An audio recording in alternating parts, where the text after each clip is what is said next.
Here are some quotes from one of the most motivational success stories that I have made a video of, and I recommend that you watch it. Sara Blakely's words reveal path and method of success.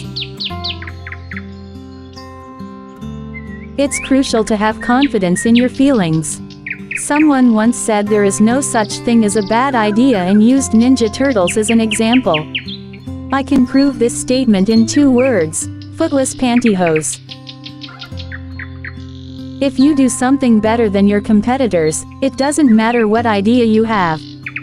So try your best and wait for opportunities. Be different and be passionate about it. You should be able to explain why you're different in 30 seconds, what's not right, and why your customers need your idea. I wanted to become a lawyer, but I didn't pass the exam. Maybe failures mean you're not on the right path, and if I had won that exam, my big company wouldn't exist today.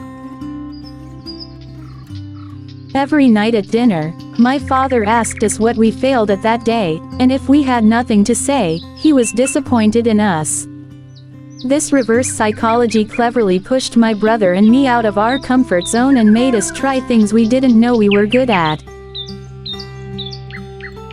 When I sold copy machines door to door, I had a clear vision of my ideal life in the future, and I urge everyone to do the same. Do you see yourself alongside world leaders? Think about it, and it guides you to the decisions that get you there. In my opinion, customers want to be talked to, not just told something. Many entrepreneurs just feed their customers with unrealistic and flashy words, but I have never tried to hide that I am a girl with a red backpack in my apartment. I realized that if you are honest in the early stages, they will support you more than they would support someone else. Some try to exaggerate to be taken seriously, but if your product or service is useful, there is no need to be ashamed of the small size of your apartment or anything else. The way to succeed in the market is to not know how to do your job, and I had no idea how to do mine, but I had to accept this not knowing with an open mind. Most of us are afraid of not knowing and see it as a negative sign that prevents us from doing anything, but if you allow not knowing to be your greatest asset, then you will inevitably do things differently because most of us are in autopilot mode and do the same thing that others have put in front of us. I encourage Spanx employees to think that no one has told them how to do their job and to ask themselves how their work should be done. A study was conducted at Harvard University. They asked a class that was close to graduation if they had a goal. Everyone had a goal, but only 5% had written it down, and after 20 years, their net worth was more than 95% of the total capital of other students.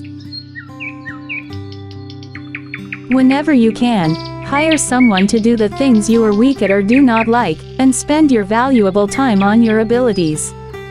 People always ask me how I managed to connect with big companies like Neiman Marcus and Saks Fifth Avenue, and I tell them I just called them. They would say, "Don't you see people wait for 7 years at trade shows hoping that one of Neiman Marcus's buyers might pass by them? Always think outside the box. The way things are usually done is not necessarily the way they have to be done, and what seems obvious to you is not necessarily the best way." I always said that Spanx had to become a global brand and everyone should be a customer of its products in the next 10 years.